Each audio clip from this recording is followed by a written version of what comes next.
G-Sport avec Samsé. Samsé, bravo les hommes en bleu.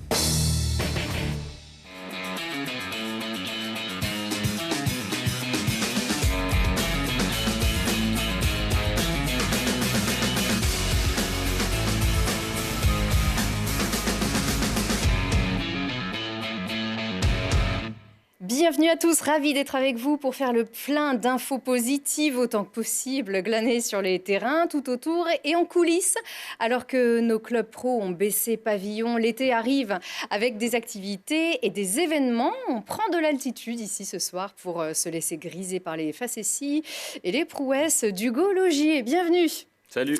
Alors, skieur, freestyle, free-skieur. Ouais. Du coup, ancien compétiteur qui se régale aux Deux-Alpes en défiant les grandes personnalités sportives de le suivre. On va voir ça dans un petit instant. Et puis, non loin de là, à Vaujany, on se prépare pour une grande compétition d'escrime, le Master épée Dame. Et on en parle donc dans un instant avec Didier Margueretaz, un habitué de l'émission. Bienvenue. Bonsoir. Maître d'armes du Grenoble-Parmentier, club d'escrime, où on va pouvoir voir s'exprimer ces dames, donc avec un très haut niveau et beaucoup d'enjeux, mais tout de suite, c'est l'actu.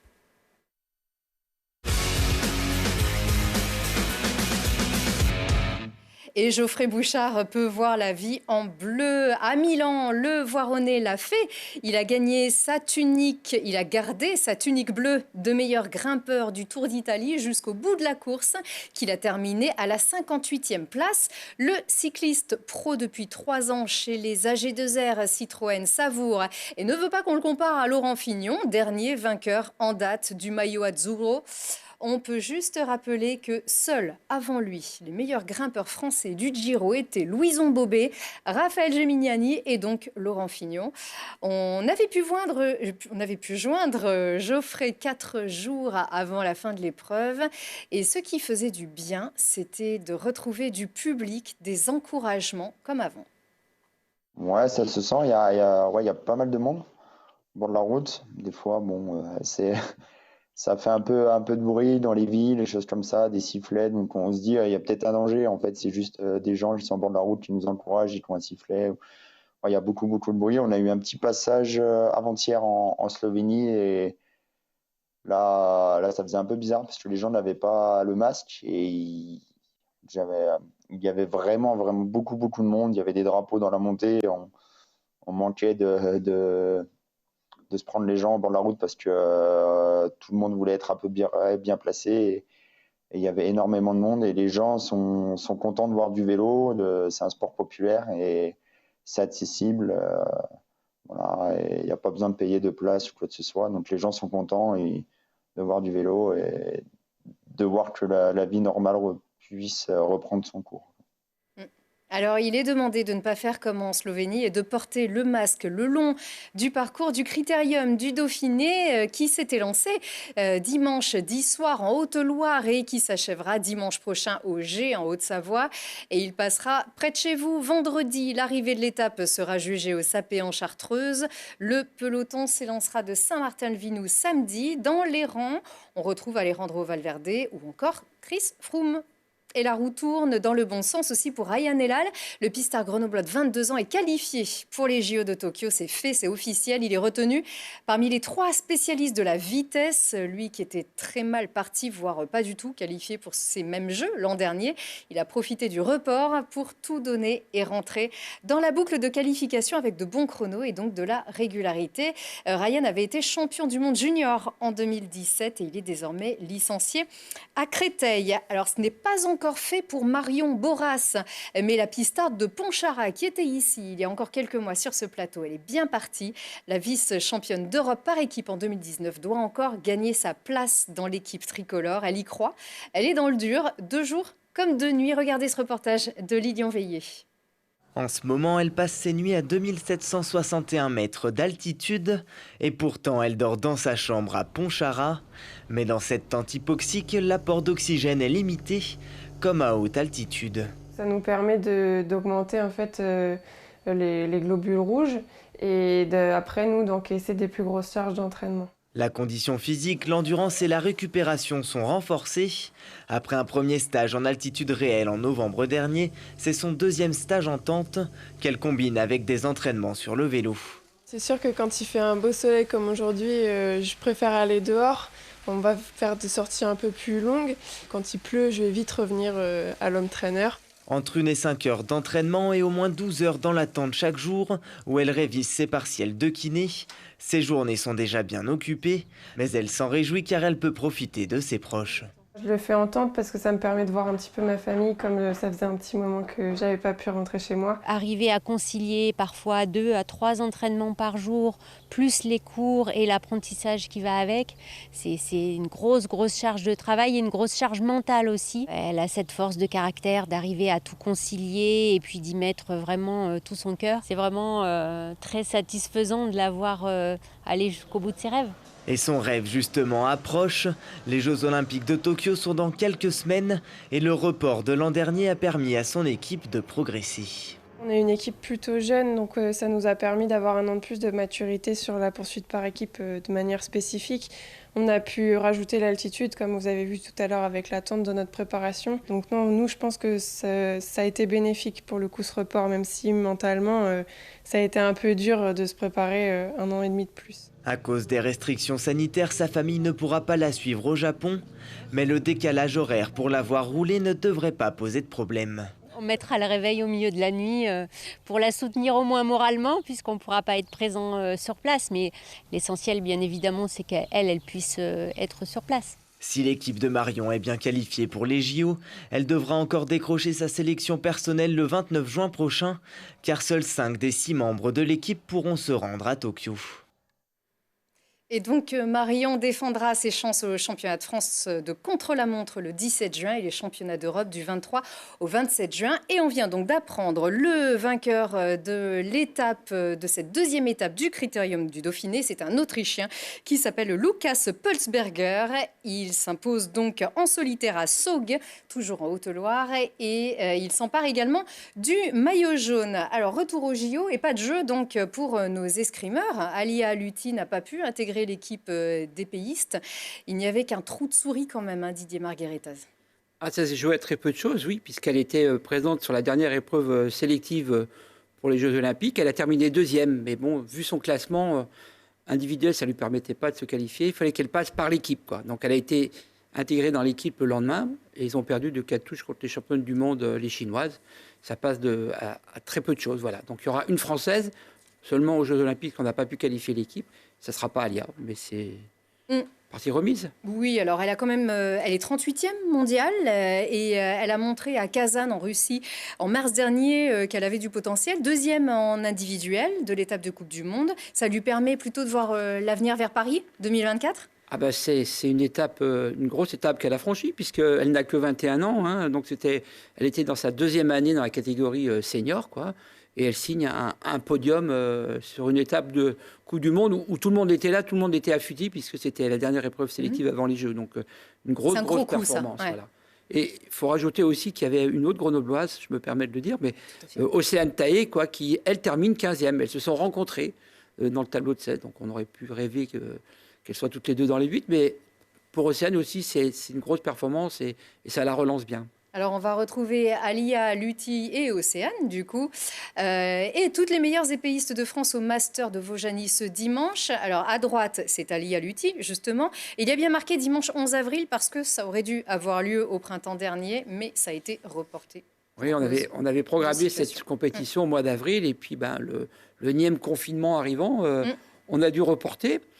Et finalement, c'est une bonne chose, puisque ça aura lieu ce week-end sur Vaujany, et on pourra accueillir du public, quoi. Et ça, c'est quand même intéressant. Oui, alors justement, toutes les rencontres, si vous ne pouvez pas y aller et profiter du grand air de Vaujany, toutes les rencontres seront diffusées en direct sur les réseaux sociaux du club et sur la chaîne YouTube de la fédération. Et donc, le retour du public avec une jauge à 30%, ça veut dire qu'on peut avoir à peu près combien de personnes 70 participants, là, on a vu avec la direction de la station. On pourra accueillir 70 personnes dans le gymnase de Vaujany, à l'espace loisirs. Et combien d'athlètes alors ?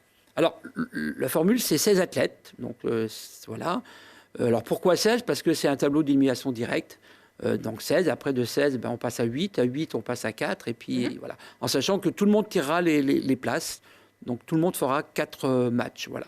Donc ça commence à 9h30, ça commence les à demi 9h30, sont à 12h30. Voilà, la finale à 14h, donc c'est dans un schéma assez court, quoi. Donc on essaye un petit peu d'innover, parce qu'habituellement, nous, les compétitions, elles démarrent tôt le matin et elles finissent, quand elles finissent souvent très tard. Et le lendemain, souvent. Voilà, et le lendemain, là, c'est vraiment un format un peu novateur, quoi, avec les 16 participantes. Alors, un peu au sprint, peut-être pour mieux s'adresser aussi au public qui veut peut-être voilà, tout à fait, voilà, tout au public, aux médias aussi, parce que voilà, on sait quand ça commence et on sait quand ça termine, donc ça, c'est une chose non négligeable. Et puis, ça nous permettra aussi de mettre en valeur notre sport dans une salle avec un décorum, enfin, quelque chose qui va, j'espère, attirer le public. Bah oui, avant les Jeux quand même. Il faut s'intéresser à l'escrime un peu plus souvent que tous les 4 ans, bien évidemment. Il y aura la championne du monde en titre et 4e meilleure mondiale, donc la Brésilienne qui s'appelle Nathalie Malaussen.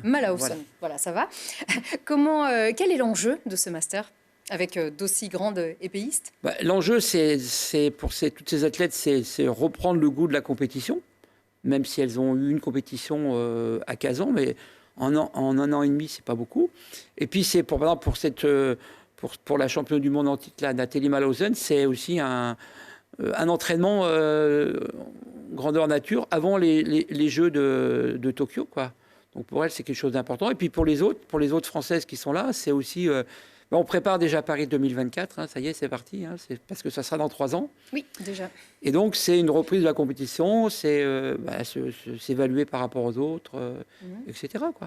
Oui, et justement, ça à découvrir, ça c'est un bel argument d'avoir la championne du monde un titre pour découvrir l'épée aussi, et redécouvrir le club Parmentier qui est toujours très formateur, à l'image aussi de la réussite, alors des dames bien sûr, mais aussi des garçons et des jeunes comme Pierre Guillemin ou comme Bastien Archambault. Voilà, écoutez, jusqu'à présent, on était souvent identifié comme un club spécialisé chez les filles, quoi. Bon, on continue à être très fort chez les filles, mais il y a les garçons aussi qui apparaissent, donc notamment Bastien Archambault, Pierre Guillemin, qui ont été... on voit en image là Bastien qui était sélectionné au championnat du monde cette année. Bon, en raison du Covid, il n'a pas pu y aller. Pierre Guillemin, qui a été médaillé l'an dernier au championnat d'Europe, lauréat du trophée de la ville de Grenoble. Oui. Voilà. Mais on en a d'autres aussi qui arrivent derrière. Et d'ailleurs, nous, on a là prochainement des championnats de France qui vont arriver. Donc, Bastien, pour parler de lui, il va pouvoir se révéler au futur championnat de France M17 avec ses camarades et également les championnats de France M20. Bon, on est sûr que tous ces jeunes vont pouvoir se régaler davantage après avoir été tellement contraints par ces conditions sanitaires. C'est vrai que c'est compliqué. Ah ben là, je peux vous assurer qu'ils ont faim. Ouais. Fin de compétition, ils sont là. Alors nous, depuis très longtemps, on a repris l'escrime puisqu'on a essayé de mettre pratique en extérieur. Donc on a loué une cour d'école où on s'entraînait le mercredi après-midi, le samedi matin. Alors parfois, il ne faisait pas très chaud, mais bon, voilà. Et tous nos compétiteurs étaient présents. Là, depuis 15 jours, on a pu retourner dans notre salle. Donc ça, c'est super. Et là, oui, la fédération vient d'annoncer qu'il y aura donc ces championnats de France. Donc tout le monde est dans les starting blocks prêts à en découdre. Eh bien super, les Masters Dames de Vaujany à l'épée, c'est dimanche 6 juin, donc ce dimanche, à partir de 9h30, les demi-finales à 12h30, ouvert au public pour voir la finale à 14h. 14h, oui, c'est ça. 14h. Allez, des nouvelles du FCG, merci beaucoup Didier. Le club de rugby a officialisé son entraîneur des 3/4, ce sera, alors le manager général sera bien Fabien Gengelbacher, et donc Arnaud Egui sera l'entraîneur des avants, aux côtés donc de Nicolas Nadeau. Ça y est, c'est fait. C'était un secret de polichinelle, mais le staff est donc officiel, on va pouvoir se mettre au travail. On a appris par contre que l'Eva Fifita, l'international tongien, quitte le club. Le président du club, Nicolas Cuina, viendra détailler ce qui se profile dans le JT de Télé Grenoble ce vendredi à 18h, 19h, 20h, etc. Et puis une info de dernière minute aussi, les brûleurs de loups ont leur gardien, ça y est, et c'est du lourd, annonce-t-on. Il a 34 ans et il s'appelle Jakub Stepanek. Il totalise plus de 300 matchs en KHL et 170 matchs élite en République tchèque, champion de Suisse avec Berne en 2016. Et puis, comme évoqué la semaine dernière, le GF38 devrait perdre l'un de ses joueurs clés, Jesse Benet. Le milieu aux 35 matchs et 9 buts cette saison devrait quitter le club après 3 saisons. Il devrait rejoindre son club de formation Dijon qui est relégué en Ligue 2. Un cocorico quand même. Le Grenoblois formé à Froge, puis au GF38 a donc ajouté la Ligue des Champions à son palmarès. Olivier Giroud et Chelsea ont battu Manchester 1-0 et ils l'ont fêté plutôt joyeusement dans le vestiaire, une bouteille à la main. Vous allez voir, il ne la boit même pas cette bouteille, c'était pour arroser les collègues. Et ouais, discipline diététique jusqu'au bout. Il manque l'Euro à son palmarès, ça tombe bien, Olivier a rejoint les Bleus à Clairefontaine aujourd'hui pour la préparation de l'Euro. Hugo, Olivier, bientôt sur les skis, ça peut le faire, non? Après l'Euro? Ouais, ce serait cool, ouais. Pourquoi pas? Allez, parce qu'il faut quand même des belles têtes d'affiche. Hein. Ouais, ce serait super sympa ouais, d'emmener le foot sur le ski. Ah ouais, pourvu qu'ils aient le droit, bien évidemment. On sait que c'est contraint, mais en vacances. On ira doucement. Bon, alors Hugo Logier, pendant 6 ans membre de l'équipe de France de Big Air et de Slopestyle. Si vous ne comprenez pas, en fait, c'est des figures sur les skis, un petit peu acrobatiques. Ouais. Et après 24 Coupes du Monde et à 24 ans, la retraite a sonné. Pourquoi si tôt? Après 6 ans, avoir fait un peu le tour du monde, entre guillemets, pour les compétitions, voilà, j'avais plus le goût à faire ça et j'avais commencé à faire des compètes parce que je faisais de la vidéo. Et du coup, j'ai voulu me replonger là-dedans, dans la vidéo, donc en sortant des nouvelles choses avec des nouvelles idées que j'avais dans la tête. Bon, la vidéo et la moustache, ça nous rappelle Rancho, Enac, Gavaggio. C'est pas fait exprès, non? Non, pas trop, mais... Pourquoi pas? Mais c'est cool. Et puis en plus, je crois que vous allez bientôt vous retrouver. Alors encore, vous êtes illustré il y a quelques semaines à Avoria, au deuxième du Red Bull. Red Bull Infinite Line. Infinite Line, ouais. À Avoria, encore quelques compètes et ça marche plutôt bien alors. Ouais, je m'étais dit que je voulais plus rentrer dans les compétitions, donc Slopestyle, Big Air, qui étaient les compétitions un peu sur le circuit Coupe du Monde. Et Red Bull a fait une nouvelle compète qui mélange le freeride et le slopestyle, ça s'appelle du backcountry. Ouais. Et c'était super sympa, on était 8 Français à pouvoir être invités cause Covid aussi. Donc super content de cette deuxième place, je me suis éclaté, puis c'était cool. Ouais. Alors du coup, vous profitez de votre retraite pour faire la promo de votre discipline chez vous, aux Deux Alpes, et donc en jouant un peu. Parler de vidéo, voilà ce que ça donne. On peut regarder cette web-série sur YouTube, on la trouve. Elle s'appelle La Lodge, c'est vous. La Lodge TV. Et donc, vous défiez les grands noms du sport de vous suivre sur les pistes ou hors piste. Alors, on voit ici l'ancien capitaine de l'équipe de France de basket, Boris Dio. Il n'était pas hyper à l'aise quand même sur les skis. Non, mais il se débrouillait bien. Ça va. Ouais. De toute façon, il mesure 2,05 m, je crois. Voilà, donc le centre de gravité, il est un petit peu mis à l'épreuve dans ces cas-là. Et puis donc après, vous avez envoyé le pilote Mathieu Baumel faire vos sommets dans la poudre. Mathieu Baumel, c'est le copilote du Dakar, vainqueur, le vainqueur du Dakar, le Qatari Nasser Al-Attiyah. Comment vous est venue l'idée de ce concept ? J'avais déjà fait un peu dans les années précédentes, un peu de basket, voiture jamais. Puis j'avais envie d'amener d'autres sports sur les skis, surtout, parce que je pense qu'on a tous un peu un point commun, puis découvrir d'autres sportifs aussi, et de les amener skier et de montrer qu'on pouvait amener aussi leur sport sur les skis. Donc ce qu'on a fait avec Boris, avec le basket, et puis avec le copilote Mathieu Baumel aussi. Ça veut dire qu'il y a presque le match retour, c'est que vous les emmenez sur les pistes ou dans la poudreuse et il y a un petit échange déjà. Il faut aussi que vous vous y mettiez, il faut se mettre aussi à la discipline de l'autre. Un petit peu, ouais. Je les amène sur les skis, je leur fais découvrir le ski s'ils ne connaissent pas. Et puis j'amène aussi leur discipline sur les skis, donc c'est cool, c'est un bon échange et puis on rigole bien. Ouais. Oui, alors je vois ça en même temps. Quand on a fait du basket, c'était plutôt facile aussi de bien réaliser les défis de Boris Dio. On va regarder quand même ces petits extraits justement. On regarde ce que ça donne cette web-série. He went his way and I went mine. He switched to turntablism, I perfected my rhyme. A decade later, we met again and said, what up? We got to get together and tear the stage the fuck up.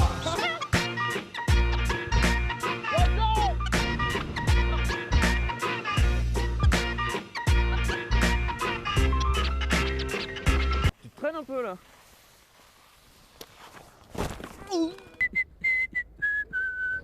Salut Claudio! Putain Hugo! On avait dit que c'était un épisode sur l'automobile!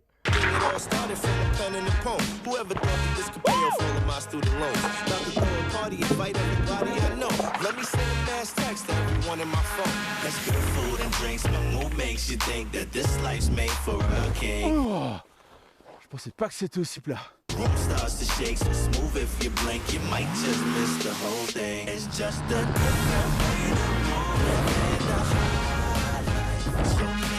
Allez Emilien, pousse sur tes bras un peu là, pousse sur tes cannes, fais chauffer les cannes. Bouffe-le, Emilien, bouffe-le. Eh ben, Emilien, je pensais que les mecs au collant, ils allaient plus vite, hein. Voilà, c'est là tout l'intérêt de ces vidéos finalement aussi, c'est trouver des solutions alternatives à la fermeture des remontées mécaniques. Émilien Jacquelin, champion du monde, plein de fois champion du monde d'ailleurs de biathlon, qui remonte. Et puis, sympa quand même ces petites apparitions, Claudio Capéo, Émilien. Ouais, c'est cool. Bah, Claudio, on l'a rencontré sur le Trophée Andros, à Lens-en-Vercors. Que vous faites ? Ouais, que j'avais fait. Là où j'ai vu Mathieu aussi. J'ai essayé au sport automobile, c'est pas encore mon truc, je vais rester sur les skis pour le moment, mais bon.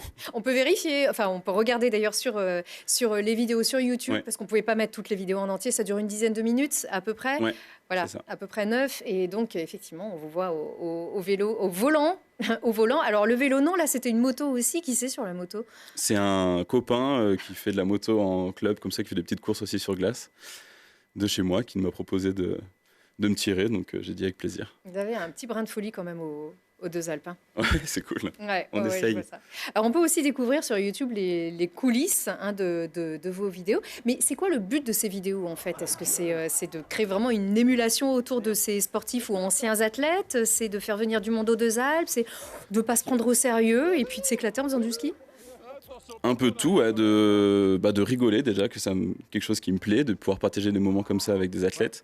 Et ensuite, pouvoir partager le ski freestyle aussi à une communauté qui sort un peu du ski, donc toucher un peu plus de personnes aussi, et que ce soit des personnes du basket, automobile, que ça aille un peu plus loin que notre réseau de skieurs. Et puis partager des moments avec des nouveaux sportifs, c'est super cool. Parce que c'est super intéressant. Le basket, je connaissais un petit peu, je jouais un petit peu pour le fun avec les copains, la voiture aussi, mais là, de pouvoir discuter avec un copilote comme Mathieu Baumel ou Boris Dio, c'est super cool. Il y a un vrai échange aussi, super intéressant. Et des vraies rigolades. Il y a beaucoup d'esprit. C'est vous qui écrivez tout ? Ouais, j'écris le scénario, donc qui me prend beaucoup de temps. Après, on en parle aussi avec Jérémy Pancras, qui dirige aussi la web-série avec moi, qui réalise les vidéos et le montage. Donc on se fait un petit scénario, puis après on regarde un peu tous ensemble ce qui est mieux. Enak Gavaggio aussi m'aide beaucoup. Et puis après, voilà, on est parti sur le tournage. Bon, c'est très confraternel, donc tout ça aussi. Il n'y a pas de concurrence entre les non, c'est super cool. Ah ouais, on voit ça, puis chacun son style. Ouais. Alors, on vous a vu avec Boris Dio aussi aux Deux Alpes, sur le glacier des Deux Alpes.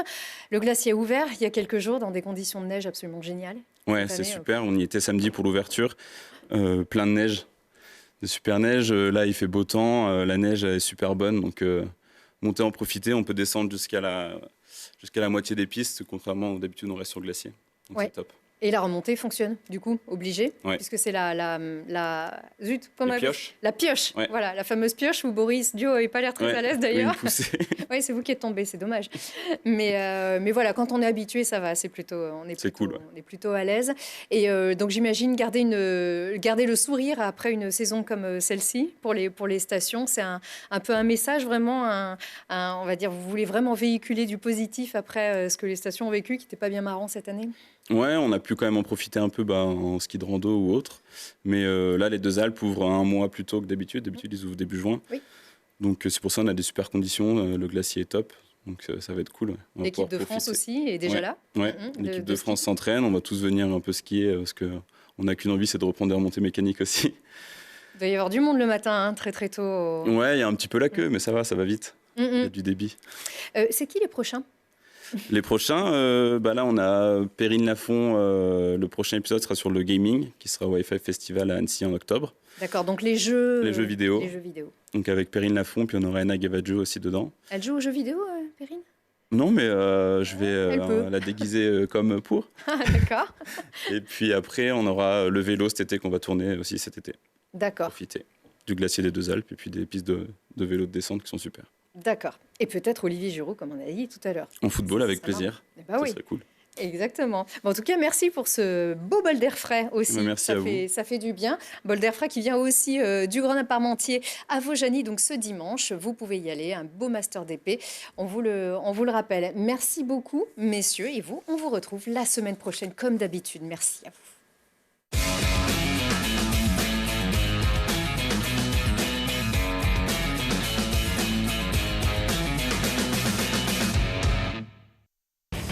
G-Sport avec Samsé. Samsé, bravo les hommes en bleu.